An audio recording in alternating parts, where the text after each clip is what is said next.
사랑이 많으신 아버지 하나님, 이 시간 아버지 하나님 저희들 다시 모였습니다. 비록 작고 아버지 하나님 여러모로 모자라는 자리이지만 하나님 이곳에도 하나님께서 임재하시고 이곳에서도 우리의 기도를 들어주시며 이곳에서 올려드리는 찬양이 하나님 앞에 받아들여질 것을 저희들 믿습니다. 아버지 하나님, 이 작은 예배를 하나님 축복하여 주시기를 원합니다. 하나님께서 함께 하시는 예배 되어지기를 원합니다. 아버지 하나님, 말씀 속에서 하나님께서 우리에게 말씀하시는 그 살아있는 하나님의 말씀을 만나는 하나님의 아름다운 시간, 하나님의 아름다운 예배 되게 하여 주시옵소서. 이 시간을 하나님 앞에 올려드리며 이 모든 말씀 우리 주 예수 그리스도의 이름으로 기도하옵나이다. 아멘. 예, 오늘 말씀입니다. 레위기 22장 31절에서 33절까지 말씀 찾으셨으면 우리 3절밖에 되지 않으니까요. 다 함께 읽었으면 좋겠습니다. 31절부터 시작합니다. 시작. 너희는 내 계명을 지키며 행하라. 나는 여호와이니라. 너희는 내 성호를 속되게 하지 말라. 나는 이스라엘 자손 중에서 거룩하게 함을 받을 것이니라. 나는 너희를 거룩하게 하는 여호와요 너희의 하나님이 되려고 너희를 애굽 땅에서 인도하여 낸 자니 나는 여호와이니라. 아멘. 예, 레위기 말씀을 지금 하고 있어요. 이제 오늘 말씀을 전하고 나면 한 번 남습니다. 이제 바로 끝 직전이에요. 사실 오늘 설교가 그동안 우리가 살펴보았던 레위기의 가장 핵심 부분이라고 보셔도 돼요. 그러니까 레위기 전체의 주제를 가장 잘 말해주고 있는 곳. 자, 우리 다시 한번 보지요. 우리가 그동안 레위기 전반부를 살펴보았고 후반부가 18장부터 시작되고 있었어요. 그래서 18, 19, 20장을 우리가 먼저 봤고, 그리고 오늘 볼 21장, 22장을 건너뛰어서 23, 24, 25장을 지난주에 봤어요. 이거 다시 기억을 되살려야 됩니다. 왜 그러냐면 이 전체가 하나이기 때문에 그래요.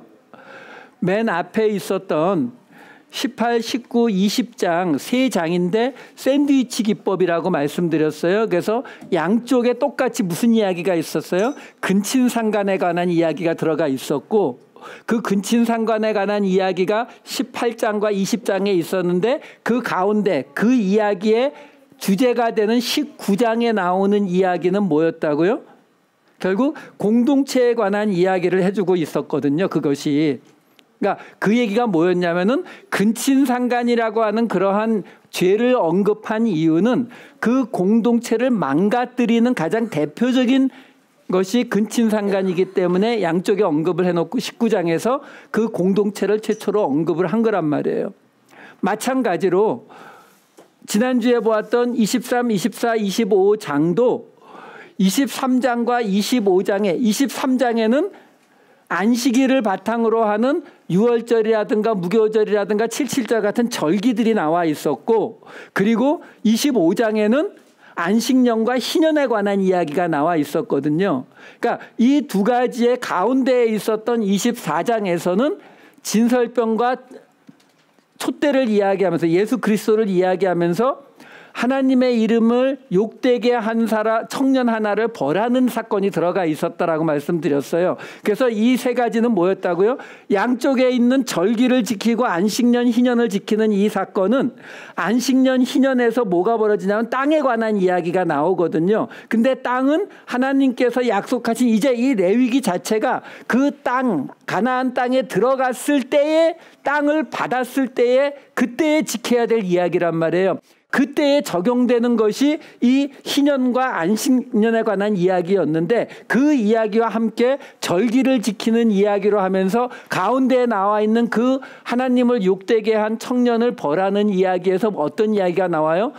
모든 거류민과 본토민을 막론하고 여호와 하나님의 그 법을 동일하게 적용할 걸 이야기한다고. 그러니까 앞에 있었던 근친상간을 가지고서 공동체를 이야기하는 것이 이스라엘 공동체를 만들어야 한다라는 이야기를 한 것이라면 이 뒤쪽에 나오는 안식년과 희년 그다음에 절기들을 이야기하면서 말씀하시는 것은 그 땅에 묶이지 않는 이방인들까지 거류민들과 본토인들까지를 다 포함하는 공동체를 형성할 것을 이야기하시는 거거든요. 자, 지금 이게 이 두 가지가 또 양쪽에 샌드위치가 되고 있는 거란 말이에요. 이쪽에 공동체, 이쪽에는 공동체는 공동체이지만 이제 그 곧 받을 가나안 땅뿐만 아니라 그걸 넘어가서 적용돼야 되는 이방인들까지 포함하는 공동체를 이야기한 거거든요. 그리고 이 두 가지 공동체에 관한 이야기의 결론이 나오는 것이 바로 오늘 살펴볼 21장, 22장이란 말이에요. 그래서 오늘 살펴볼 이 21장, 22장에 나오는 이야기는요.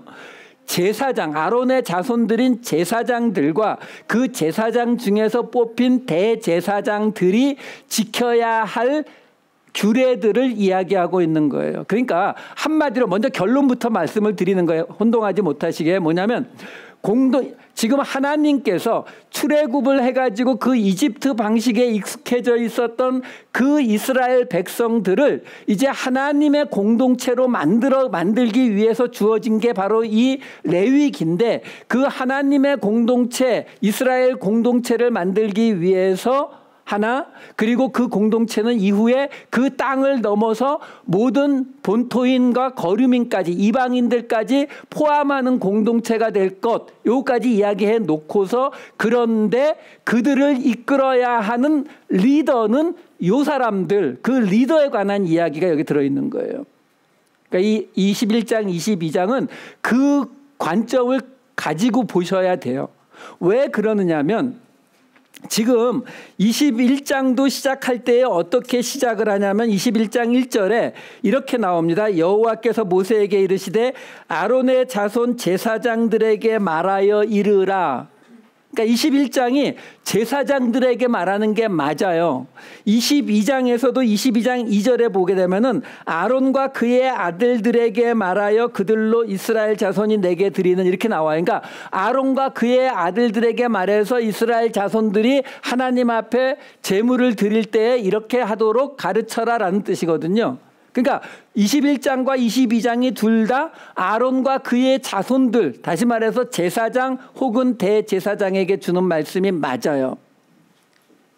그런데 21장의 맨 끝에 있는 21장 24절을 보시게 되면 어떤 구절이 나오냐면 이렇게 나와요. 이와 같이 모세가 아론과 그의 아들들과 온 이스라엘 자손들에게 말하였더라.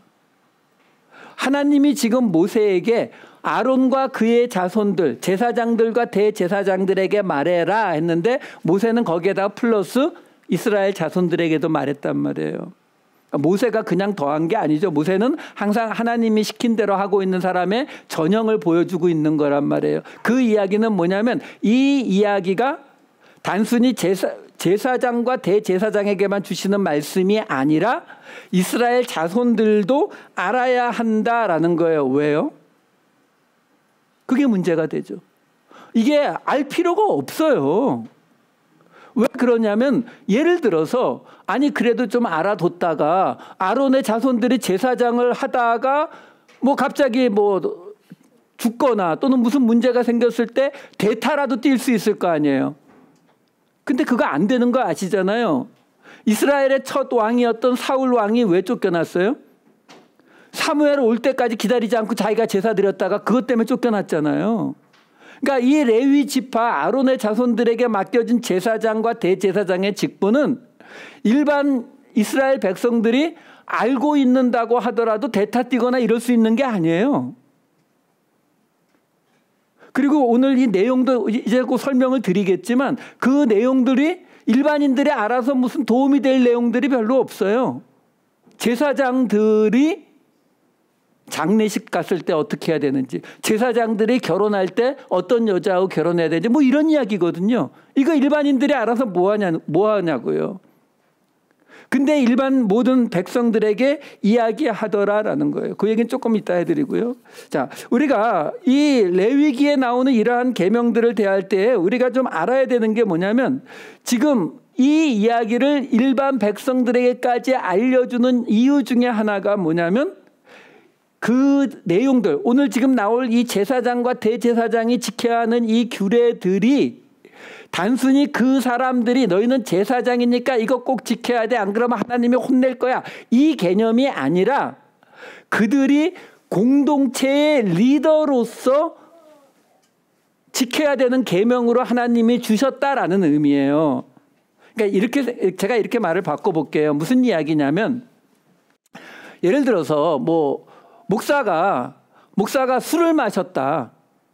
근데 하나님께서 저에게 목사는 술 마시지 마라고 만약에 얘기를 하셨다고 쳐요.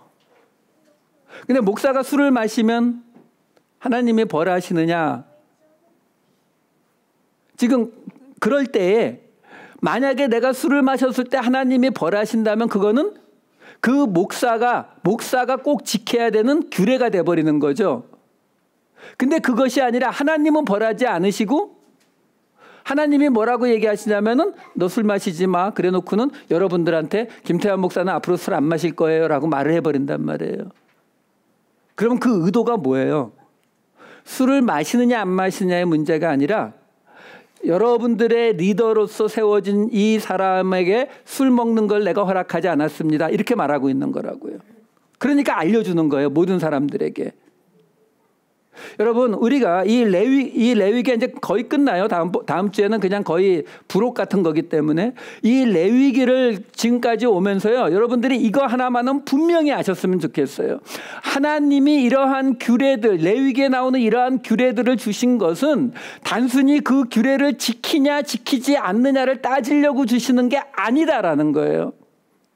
이 자꾸 그쪽으로 가다 보면요, 왜 그쪽으로 자꾸 가냐면 우리가 그게 편해요.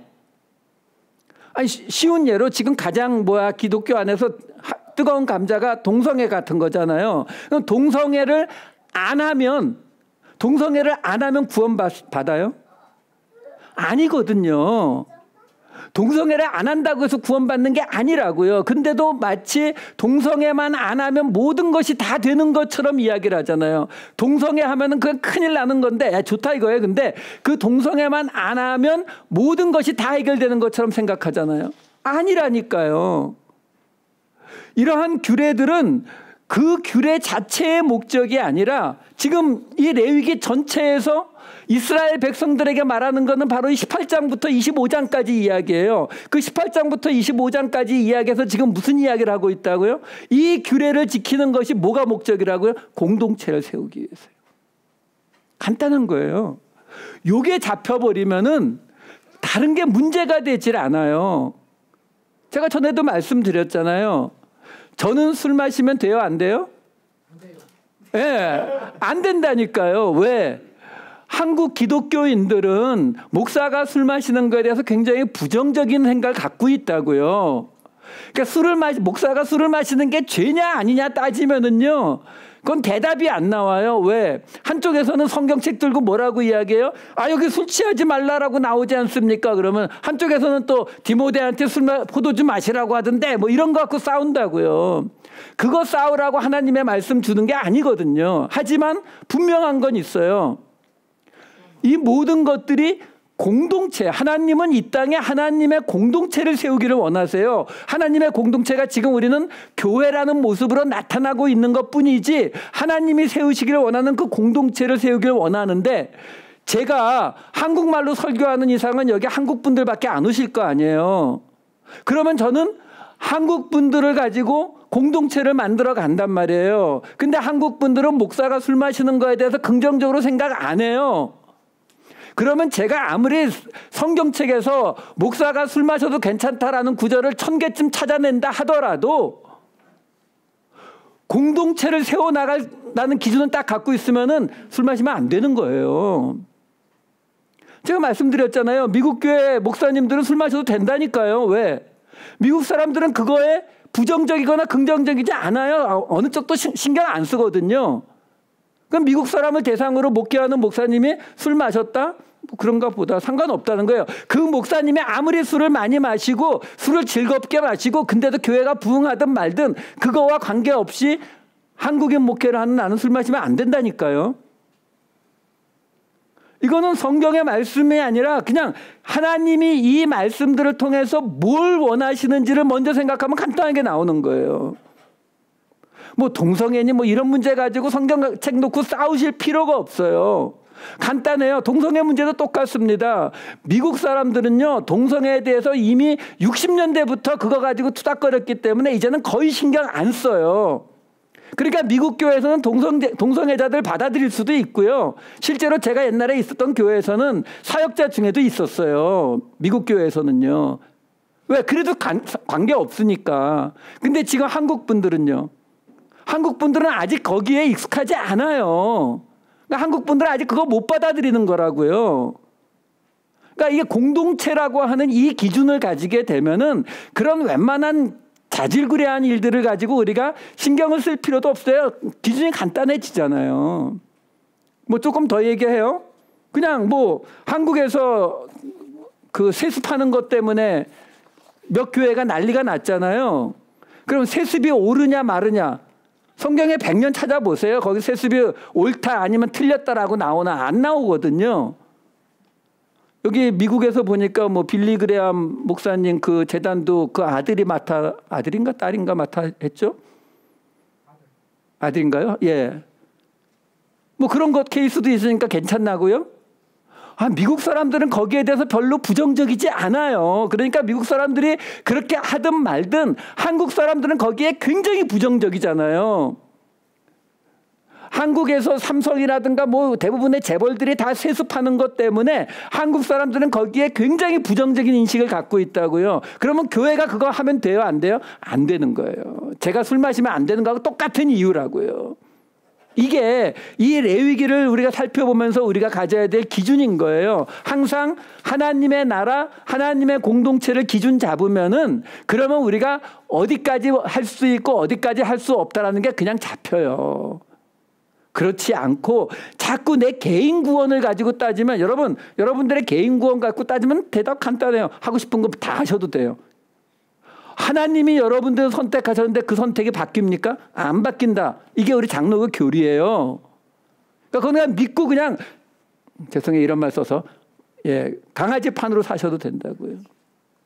근데 성경은 그러면 안 된다고 이야기하잖아요. 신약조차도. 왜?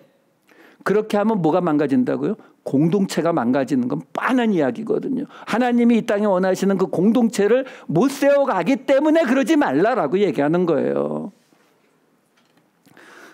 자, 그러면요. 오늘 내용으로 들어가 볼게요. 몇 군데만 볼게요. 지금 첫 번째 내용이 21장 앞부분에 보면은 죽은 자의 장례식 참석하는 문제예요. 제사장이. 근데 뭐라고 나오냐면 제사장이 장례식을 참석하는데 자기 부모, 자식, 그리고 형제 중에서 시집간 자매는 참석 못하고 시집 안 간 자매 죽으면 참석할 수 있어요. 그 얘기는 뭐냐면 그 외에 장례식 하나도 참석 못하는 거예요. 제사장은. 여러분 지금요 이게 얼마나 이상한 일인 줄 아세요? 그 신학교에 가면은 신학을 배우는데요. 성서 신학도 배우고 조직 신학도 배우고 이렇게 배우는 신학 중에 목회 신학이라는 걸 배워요. 패스토럴 티올로지라는 걸 배우거든요. 이 목회 신학에서 가장 시간을 많이 투자해서 배우는 것 두 가지가 뭐냐면 결혼식과 장례식 집전이에요. 목사가 하는 일 중에서 교회 안에서 예배 인도하거나 뭐 성찬식 하는 거 말고 교회 바깥에서 하는 목사의 일 중에 가장 중요하게 치는 게 결혼식과 장례식이에요. 근데 이 중에서 결혼식은 장례식의 중요성에 비하면은 세 발의 피해요. 담임 목사가 결혼식은 부목사님이나 바쁘면 부목사님한테 대신 부탁해도 별로 욕 안 먹습니다. 장례식을 대신 부탁했다가는 까딱하면은 쫓겨나요. 이게 왜 그러냐면요. 여러분 인간이 이 죽음에 대한 두려움이 있거든요. 그래서 인간의 그 습관 가운데에서 가장 바뀌지 않는 게 장례 풍속이에요. 그래서 여러분들 가끔 이렇게 TV 같은 데 보면은 아직까지도 수천 년 전에 그 장례 방식을 그대로 하고 있는 그런 곳들이 많이 있어요. 아직도. 왜? 이 죽음에 연관되면 사람들이 두려움을 느끼기 때문에 그 절차 하나하나도 잘 못 바꿔요. 그래서 목사가 이 장례식 빠지면 큰일 나거든요. 근데 지금 이 레위기 21장은 무슨 얘기를 하냐면 제사장도 종교인이잖아요. 근데 장례식에 아예 못 가는 거예요. 지금 자기 부모 장례식, 자식 장례식, 그리고 형제 장례식까지만 참석할 수 있어요. 그 뒤에 나오는 대제사장은요, 부모 장례식도 못 가요. 슬퍼하지도 못하게 하고 있어요. 옷을 찢거나 이 슬퍼하지도 못하게 합니다. 여러분, 이게 굉장히 독특한 개념이에요. 왜? 어느 곳에서나 장례식에 대해서는 굉장히 보수적으로 움직이거든요. 그래서 지금 한국 교회는 어디까지 갔는지 아시죠? 장례식 49제 예배도 드려요. 교회에서 49제 예배도 드립니다.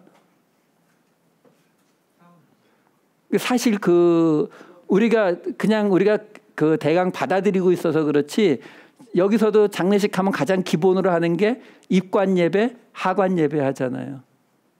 여러분 한번 그런 거에 퀘스천을 한번 가져보셔야 돼요. 사람이 죽어서 하나님 앞에 그 장례를 놓고 예배를 드리는데 입관할 때 예배 드리고 하관할 때 예배 드리고 좀 이상하지 않으세요? 그냥 사람들이 못 건드리고 있는 거예요. 목사님들이 거기다 말을 못 하는 거예요. 왜? 고민되거든요. 왜냐하면 지금까지 이렇게 잘 해오다가 하필 요 집사님 장례식에 딱 걸려서 거기서부터 이건 아니다라고 말을 못 하죠. 그러니까 두려우니까 49제 불교에서 하는 건데 우린 예배로 드리지 뭐. 이렇게 가는 거예요. 그만큼 장례식이 갖는 그 비중이 커요. 종교적인 의미에서는요. 전 세계 어디에를 가도 모든 장례식에는 종교성이 다 들어갑니다. 근데 그거를 하지 말라. 아예 참가도 하지 말라. 라고 이야기하는 거예요. 그 이유가 뭐예요? 5절에 보시게 되면은 머리를 깎거나 수염을 자르거나 살을 베지 말라라고 나와요. 이게 이 중근동 지방의 슬픔을 표현하는 방식이에요. 우리 한국 사람들은 곡을 하잖아요. 아이고 아이고 하면서 곡을 하잖아요. 그것처럼 슬픔을 표현하는 방식이거든요. 하지만 우리는 그거에서 뭘 알 수가 있어요? 아, 이걸 금하는 이유는 딱 하나로구나. 그 주변 지역의 그 장례식의 그 애도하는 풍습, 그거 따라가지 마라. 왜? 그러면서 6절에 이렇게 나오거든요. 그들의 하나님에 대하여 거룩하고 그들의 하나님의 이름을 욕되게 하지 말 것이며. 하나님의 이름을 욕되게 하지 말래요. 하나님의 이름을 욕되게 한다는 건 사실 죄 중에 가장 큰 죄일 거 아니에요. 근데 여러분 이렇게 생각해 보셔야 돼요. 하나님의 이름을 욕되게 하는 죄인데 가족의 경우는 면제가 되는 그런 죄도 있어요? 없어요. 어떻게 죄인데 가족의 경우는 넘어가져요? 그런 케이스가 없단 말이에요. 그 이야기는 뭐냐면 여기에 나오는 이 규례들, 지금 제사장이 그 시체를 만지면 안 되고 장례식에 참석하면 안 되고 뭐 이렇게 털을 깎으면서 애도하면 안 되고 하는 이런 것들이 그 자체를 하는 것이 죄다 아니다가 아니라 하나님께서 그 이집트와 가나안 사람들의 그 습관과 이스라엘 백성들을 분리해 놓기 위해서, 거룩하게 하게 만들기 위해서, 그래야만 이스라엘 공동체가 유지가 되니까. 여러분 이렇게 생각해 보세요. 시골에 가보면은요, 이 가장 나이 많으신 어른들이 언제 가장 대접받는지 아세요? 바로 이런 장례식 같은 일이 있을 때예요. 왜? 젊은 사람들이 순서를 잘 모른단 말이에요. 그러면 어르신이 와갖고 아니야 그거 그렇게 그냥 오른쪽에 그건 왼쪽에 이렇게 한단 말이에요. 근데 그거 사람들이 두려움이 있기 때문에 그걸 결코 떠나지를 못해요. 자, 그럼 이 상황을 그대로 바꿔놓고 생각해 보세요. 이집트나 가나안 땅에서 장례를 치르는 그 방식을 그대로 쓰게 하면 어떻게 돼요? 뭐 어떻게 돼요? 거기 가서 물어봐야죠. 아, 이번에 장례 치르는데 잘 몰라서 저기 이집트에 가서 장례 전문가 모셔왔다고. 이렇게 되면은 구별되지 않거든요. 그래서 하나님께서 그것을 하지 못하게 하고 있다라는 거예요. 이 시각으로 나머지 내용들을 보면 쉽게 풀려요. 그 다음에 보면은 제사장은 결혼할 때 창녀나 이혼당한 여인을 가까이 하지 말라라고 나오거든요.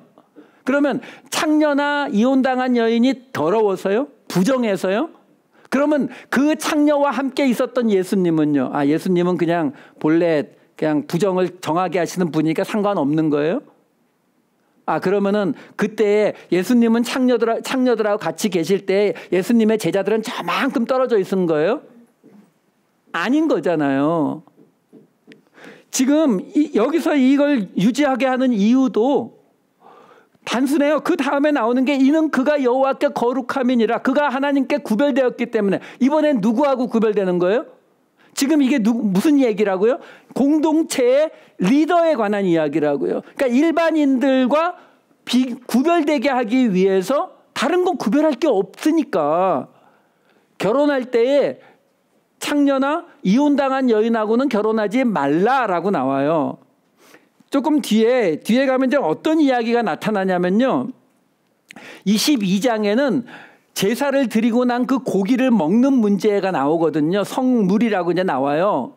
그 거룩한 성물을 먹는 문제가 나오는데 제사장은 당연히 먹을 수가 있고요. 제사장의 가족도 먹을 수가 있어요. 근데 문제가 시집을 간 딸은요. 못 먹습니다. 왜냐하면 옛날 그 개념으로는 여자는 시집을 가면 그쪽에 소속이 되는 거기 때문에 제사장이 가져온 성물을 시집간 딸은 못 먹어요. 근데 문제가 그 딸이 남편이 죽어서 과부가 되거나 아니면 이혼을 당하고 다시 돌아왔을 때에 그때 먹을 수가 있어요. 그게 22장에 나오거든요. 그 이야기는 뭐냐면 이혼당한 여자가 부정하냐? 부정하면 성물을 못 먹는다니까요. 그 성물을 먹게 해주는가? 이혼당하고 돌아온 제사장의 딸은 다시 성물을 먹을 수 있다가 22장의 이야기라고요. 그러니까 여기에 나오는 이러한 계명들은 규례들은 그 자체가 죄다 아니다의 개념이 아니라 바로 구별시키기 위해서 일반인들과 구별시키기 위해서. 그래서 대제사장은 안 돼요. 이혼당한 여자도 안 되고 창녀도 안 되고 아무도 안 되고 오직 처녀만 된다.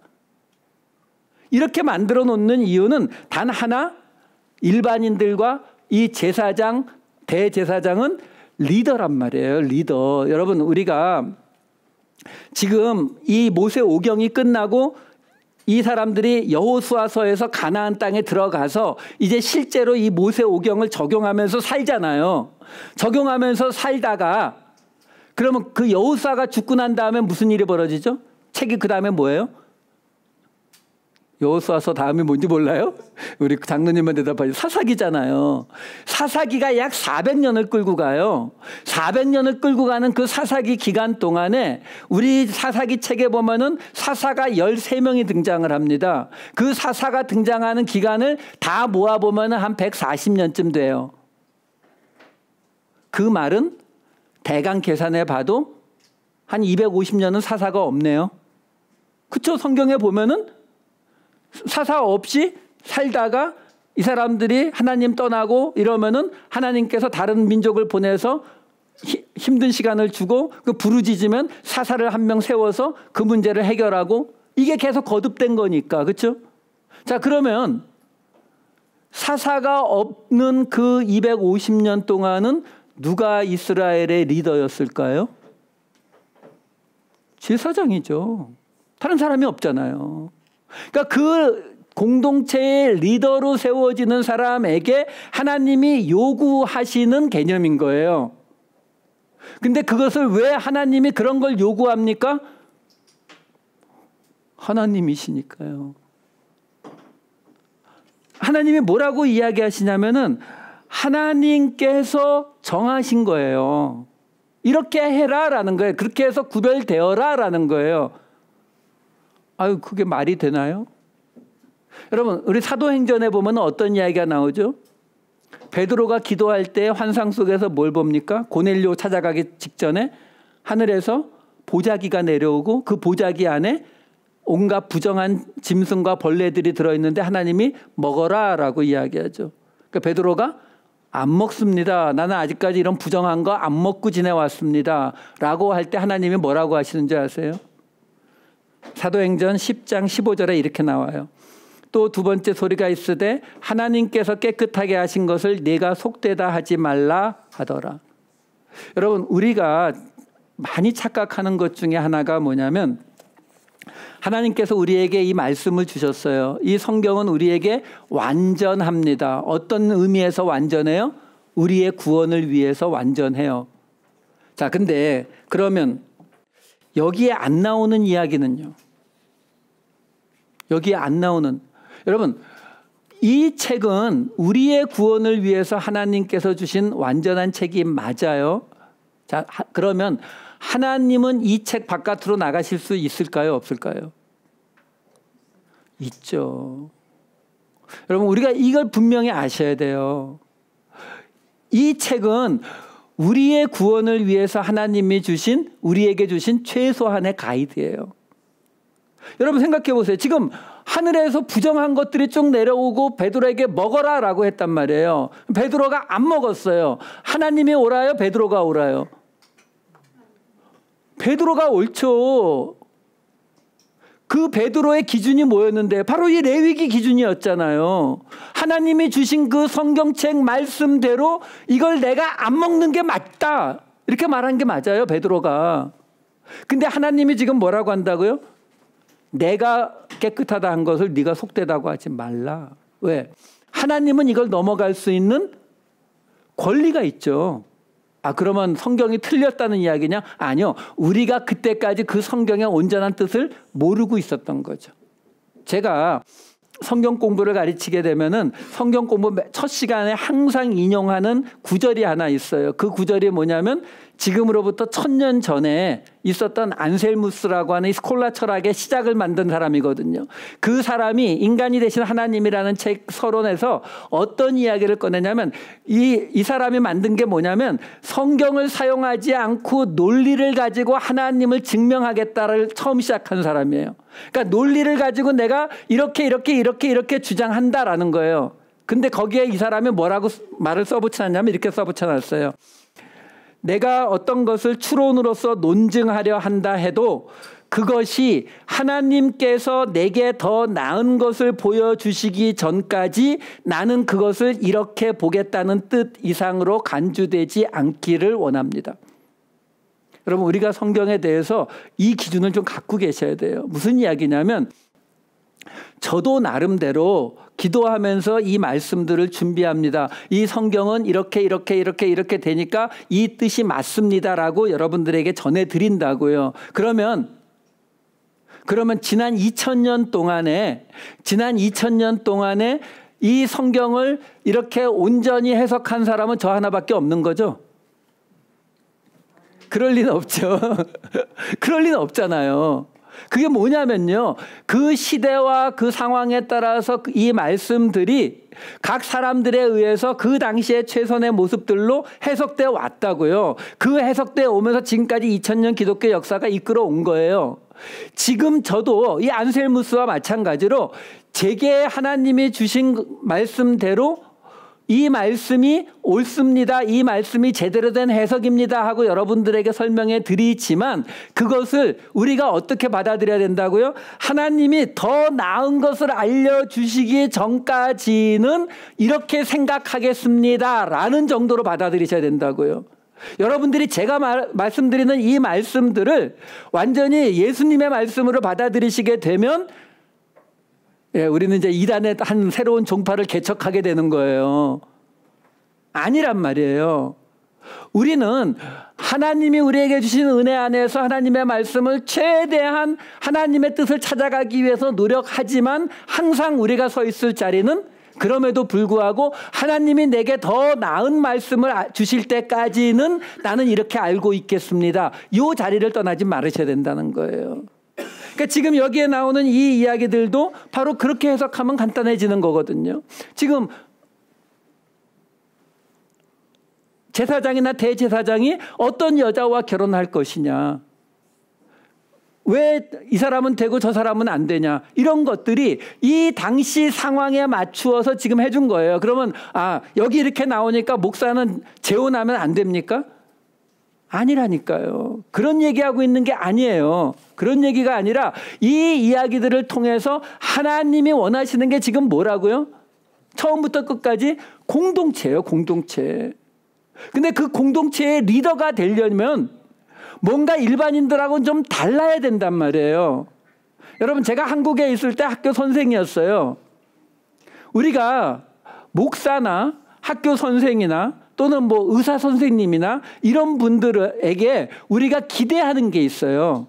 뭘 기대해요? 좀 도덕적으로 우리보다 낫기를 기대한다고요. 왜? 그래야 목사는 영적인 리더가 될 것이고, 교사는 아이들을 가르칠 수 있을 것이고, 의사에게는 내 목숨을 믿고 맡길 수가 있으니까. 예를 들어서 근데 바람을 폈다고 치자고요. 그럼 바람을 피면은 교사가 바람을 폈다, 또는 의사가 바람을 폈다, 한국도 미국도 그건 더 이상 죄가 아니에요. 죄가 아니니까 상관없나요? 아니요. 우리가 흔히 말하는 직업윤리라는 게 있단 말이에요. 그 직업윤리상 교사나 의사나 그런 사람들이 바람 폈다 뭐 막 신문에 나고 떠들썩해지면 거기 안 가는 거고, 대부분의 교사는 잘려요. 마찬가지 개념이란 말이에요. 지금 리더를 세우고 있는 이 리더를 세우는 그 자리에서는 지금 제사장들이나 대제사장들에게 하나님이 조금 더 뭔가의 기준을 더 세워놓고 있는 거예요. 그러면 그 기준이 죄의 문제냐? 아니에요. 왜 아니냐면은 그 뒤에 이것을 지키지 않았을 때 따라오는 벌의 이야기가 없어요. 하지만 이걸 가지고 하나님이 지금 뭘 쓰고 있다고요? 이걸 통해서 리더라고 하는 사람들의 가장 기본적인 어떤 커트라인을 잘라주고 있는 거예요. 그 기본적인 커트라인을 잘라주고 있기 때문에 맨 처음에 제가 뭐라고 말씀드렸어요? 이스라엘 자손들에게 주시는 말씀이 아닌데, 제사장과 대제사장에게 주시는 말씀인데 이스라엘 자손들에게도 다 말해주는 거예요. 야, 쟤 지금 이제 너희 리더로 세우니까 쟤 바람 피는지 안 피는지 잘 봐. 말해주는 거예요. 바람 피면 내보내. 안 되는 거야. 그러려고요. 여러분, 특히 교회에서 이게 잘 돼야 됩니다. 이 교회 목사를 포함해서 리더들에게 어떤 이 도덕적이고 윤리적인 이런 기준들을 성도들이 깨어 있으셔야 돼요. 리더를 존경하시는 거 맞지만 존경하면서 동시에 하나님의 말씀을 기준으로 감시하셔야 되는 거예요. 그래야, 여러분, 저는 뭐 나중에 시간 나면 이 진화론과 창조론 이야기도 해드리겠지만, 다른 건 몰라도 하나님이 인간을 창조한 건 분명하다라고 느껴지는 장면들은 저는 이런 장면들이에요. 왜? 인간의 본성을 너무나 잘 알기 때문에 이렇게 만들어 놓는 거예요. 제사장으로 세운다고 해서, 여러분, 우리 이 목사님도 전에 들으니까 저하고 똑같이 생각하셨던데, 이 목사 되는 사람들 중에는요, 그 목사 안수 받는 그 순간에 마음속에 기대하는 게 있어요. 혹시 하늘에서 이렇게 사닥다리 같은 게 오르락, 뭐가 비둘기 같은 게 오르락내리락 하지 않을까 뭐. 여러분, 목사가 된다고 해서 윤리적이고 도덕적이 됩니까? 안 돼요. 리더가 된다고 해서 그게 자동으로 되나요? 선교사가 되면, 장로가 되면 그게 될 것 같습니까? 안 돼요. 그게 안 되기 때문에 공동체를 유지하려면 어떻게 해야 된다고요? 온 이스라엘 백성들이 깨어서 감시해야 돼요. 옆에서 보고 있어야 돼요. 그래야 그 길로 안 간다고요. 여러분, 지금 오늘 본문에 뭐라고 나옵니까? 내 계명을 지키고 행하라, 나는 여호와니라 하면서 하나님의 성호란 이 셴 카도시, 거룩한 이름을 속되게 하지 말라라고 하면서 나는 이스라엘 백성들 가운데에서 거룩하게 함을 받을 것이다. 그러니까 무슨 이야기냐면, 이스라엘 백성들로 하여금 거룩하게 되라라고 이야기하는데, 그 거룩함은 어떻게 한다고요? 나는 너희를 거룩하게 하는 여호와요. 하나님이 우리를 거룩하게 해주시는 거예요. 이 자리를 떠나시면 안 됩니다. 내가 목사가 되고 내가 장로가 되고 내가 교회에서 열심히 일하고 기도를 많이 한다고 해서 내가 요만큼이라도 거룩해지지 않아요.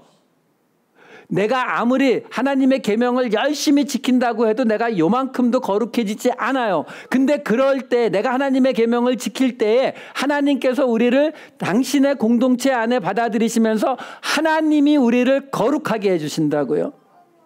그렇기 때문에 우리는 우리가 그 계명을 지킨 것에 대해서 우리가 하나님 앞에 권리를 주장할 수 없다라는 거예요. 우리의 구원은 온전히 하나님의 은혜로만 이루어지는 것이다.